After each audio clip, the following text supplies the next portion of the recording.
Rahman Rahim. Donc, bonjour et bienvenue dans ma chaîne SVT Plus Karbal. نتمنى تكونوا بصحة جيدة. يعني أولادي ديال ثانية باك بجميع شعابهم العلمية PCS SVT سيونس مات. دونك نتمناو اللهم ارفع عنا هذا البلاء، بلاء هذا المرض الخطير الذي المرض فيروسي اللي هو خطير. Je continue donc dans ma chaîne SVT Plus Karbal. Celui qui n'est pas abonné, qu'il s'abonne. Je continue avec les leçons qui concernent donc le deuxième bac option PC. Donc je continue pour terminer là. أنا قلتها لكم لا ما فهمتوش الكور ما يمكنش تخدموا les examens ou les exercices. Donc au fur et à mesure تفهموا بعدا de quoi s'agit-il في هاد الدروس ديالكم. عاد après on va donc donner donc les séries des examens, etc. Donc je continue avec l'unité 3 qui concerne les deuxièmes bacs PC, l'utilisation des matières organiques et inorganiques, استعمال المواد العضوية والغير عضوية. Donc avec le premier chapitre, c'est les ordures ménagères résultant de l'utilisation de la matière organique. النفايات المنزلية الناتجة عن استعمال المواد العضوية. Donc, dans cette vidéo, ce que je vous donne, ce que vous devez savoir pour les examens, etc. Donc, ce que je dois savoir. Premièrement, qu'est-ce que les ordures ménagères? ماذا نقصد بالنفايات المنزلية? Donc, ils regroupent les déchets, نفايات, résultant des habitations, des hôtels, des restaurants. C'est-à-dire les déchets recyclables et non recyclables. اللي كان يمكن إعادة تدويرها أو لا نستطيع إعادة تدويرها. Ce qui est très important, c'est que les ordures, ce que vous devez savoir, les ordures ménagères sont caractérisées par leur humidité élevée et l'abondance des matières organiques. Regardez ici donc ce diagramme, vous avez 70%, donc les ordures ménagères, c'est-à-dire elles sont constituées de 70% de la matière organique, avec 10% du papier cartonné, 8% le plastique, par exemple, autre matière 6%, le fer 4%, le verre 2%. Donc ce qui est très important, donc à retenir la définition, il regroupe les déchets résultant des habitations, des hôtels, des restaurants, c'est-à-dire des déchets recyclables et non recyclables. Les ordures ménagères sont caractérisées par leur humidité élevée et l'abondance des matières organiques. D'accord? Ça d'une part. Donc, ce que vous devez savoir dans ce chapitre, c'est tout ce que vous devez savoir. Comment gère-t-on les déchets ménagers? Voilà. Comment gère-t-on les déchets ménagers? Alors, premièrement, c'est par le tri. Le tri, ou l'intiqaa. يسمى بالعربية الانتقاء. Par le tri. C'est quoi la définition du tri? Ce que vous devez savoir. Connaître. C'est une opération au cours de laquelle les déchets sont isolés selon leur nature. حسب الطبيعة ديالهم. ها زجاج, ها مواد عضوية, donc ها le verre, ها le plastique, etc. C'est-à-dire suivant les types des matières qu'ils contiennent. Voilà la définition à retenir. D'accord? Alors, après avoir trié donc les ordures, qu'est-ce qu'il faut? Donc on passe au recyclage et valorisation des déchets. C'est quoi cette définition? Le recyclage et la valorisation des déchets, c'est l'ensemble des opérations physiques, chimiques ou biologiques ayant pour but. Quel est le but? Le recyclage et la réutilisation des déchets. Voilà, je récapitule. Le recyclage et la valorisation des déchets, il regroupe donc, c'est l'ensemble des opérations physiques, chimiques, biologiques ayant pour but le recyclage et la réutilisation des déchets. Alors, je signale, qu'est-ce que ça veut dire le recyclage? Le recyclage et la tadwir permet surtout de nettoyer l'environnement des matières dont la décomposition est difficile et lente. مواد ما تتحلل على واحد المدة. هذيك هي المواد اللي تعنى بإعادة التدوير, le recyclage. Donc, arrêtez la vidéo, vous écrivez toutes les définitions. Alors, la valorisation des déchets, Elle regroupe donc quatre opérations très importantes. La première opération, c'est le compostage. أو ما يسمى بإنتاج السماد العضوي. Voilà, le compost, السماد العضوي, le compost en français. Et c'est quoi le compostage? Donc c'est un traitement biologique, voilà, des déchets par les organismes microscopiques, les bactéries et les champignons. Et la microfaune, bien sûr du sol, vous connaissez, les lombriques et les insectes, la microfaune. Alors, par un phénomène de respiration cellulaire.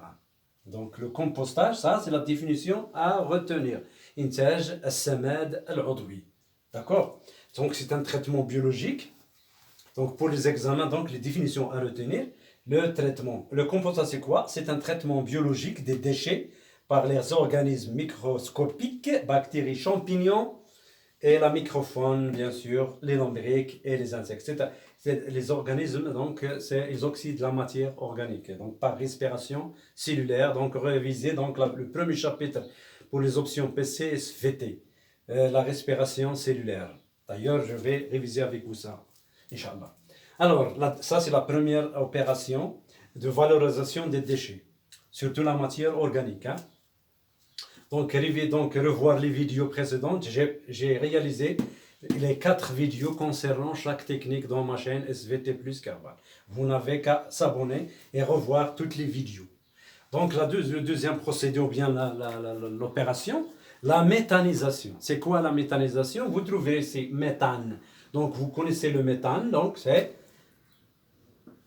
c'est un carburant, c'est un hydrocarbure, donc CH4, de formule CH4. Donc la production de méthane. C'est quoi la méthanisation? C'est la production du méthane. Donc la définition à retenir. Le méthane, il résulte des réactions de fermentation. C'est pas comme le compostage. Voilà la différence entre le compostage et la méthanisation. La méthanisation. Alors, par une bactérie, Methanobacterium, revoir la vidéo, qui oxyde la matière organique pour se multiplier, donc pour se nourrir, et formation donc du méthane par des réactions de réduction. Donc cette oxydation de matière organique, elle s'accompagne des réactions de réduction. تفاعلات اختزال تؤدي الى تشكيل الميثان غاز الميثان et c'est un biogaz كنسميوه انتاج الغاز الميثان او البيوغاز. Donc réviser, revoir la vidéo concernant cette technique et celle du compostage. La troisième technique, c'est le traitement, c'est l'incinération. حرق النفايات, الترميد بالعربية. الترميد, c'est la définition, donc c'est un traitement thermique à une température donc de 900 degrés, des ordures surtout non recyclables dans des fours pour produire quoi? L'énergie thermique. Donc tu vas obtenir de l'énergie thermique et électrique aussi.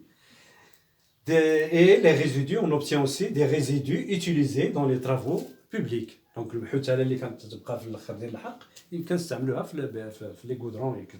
Donc les travaux publics. Je récapitule الترميد, l'incinération. Revoir la vidéo aussi. Le traitement thermique des ordures non recyclables dans les fours pour produire l'énergie thermique et électrique et des résidus utilisés dans les travaux publics. Alors, la dernière opération pour valoriser les déchets, c'est l'enfouissement. C'est l'enfouissement. Alors, on enfouit, donc le verbe enfouir, c'est-à-dire tamara yatmuru, nifayat, c'est le stockage. Donc la définition à retenir pour les examens, c'est le stockage des déchets dans des alvéoles creusés, des alvéoles ou bien des casiers, hein, dans le sol. Il nous permet d'enfouir donc les déchets et vers la fin, il nous permet de pouvoir traiter donc les lexivia. Donc ce terme lexivia, aser nifayat, donc dans les cases, il y a la pluie qui tombe sur les ordures enfouies.